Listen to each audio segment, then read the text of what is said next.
Urgent dispatch, 5 p.m., April 9th, 1865. Confederate General Robert E. Lee and his Army of Northern Virginia surrender to Union General Grant today at Appomattox Courthouse, Virginia.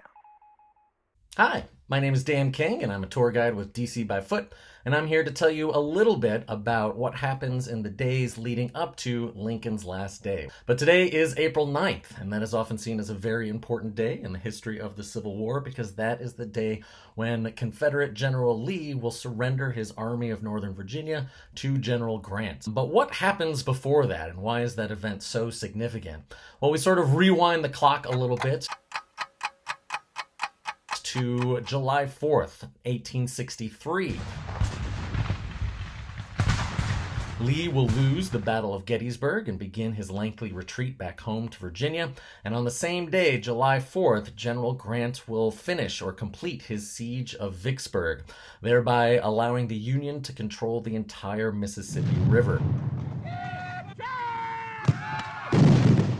In November of that same year, we have Grant winning the Battle of Chattanooga.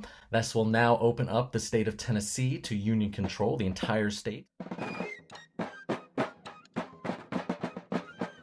In March of 1864, he is going to be promoted to lieutenant general. This is sort of a big deal because the only other person in American history to hold this high rank was General George Washington himself. He then meets with President Lincoln. They devise this sort of multi-front battle plan.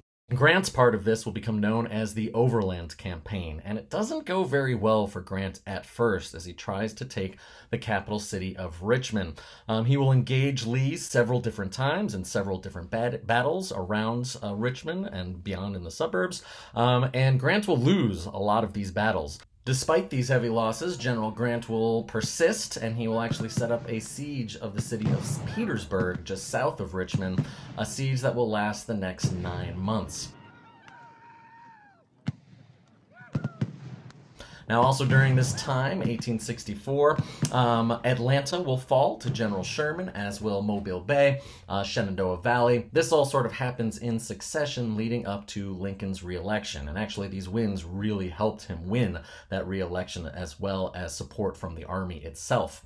By the end of March, it becomes very apparent to Confederate leaders that Richmond and Petersburg are soon going to fall. President Jefferson Davis of the Confederacy will actually order the evacuation of the capital city of Richmond on April 2nd, what becomes known as Evacuation Sunday.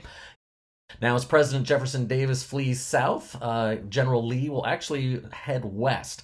Unfortunately for him, the cavalry under Union Commander General Sheridan will cut him off literally at the pass and stop him just outside of a place called Appomattox Courthouse. By the way, that is the name of the city. The surrender did not take place in a courthouse. It will actually take place in the home of a man named Wilbur McLean.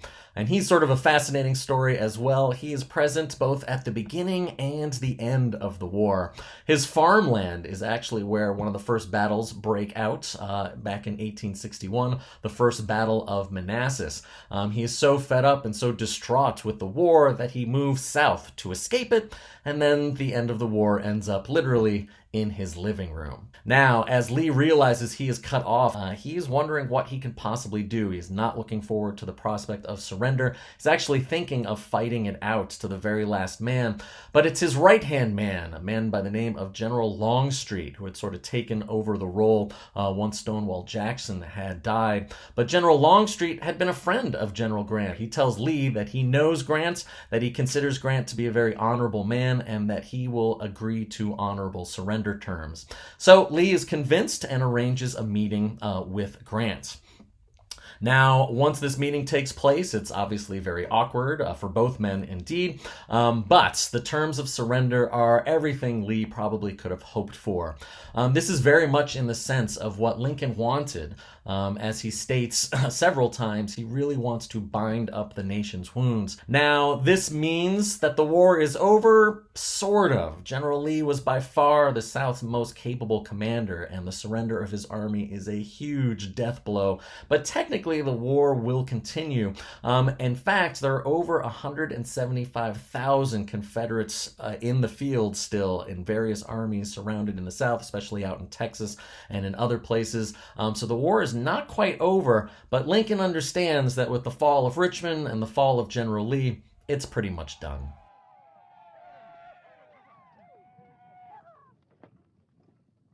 Stay with us using hashtag Lincoln's Last Day, FTBF, as we share more background information leading up to our special event commemorating Lincoln's last day on April 14th.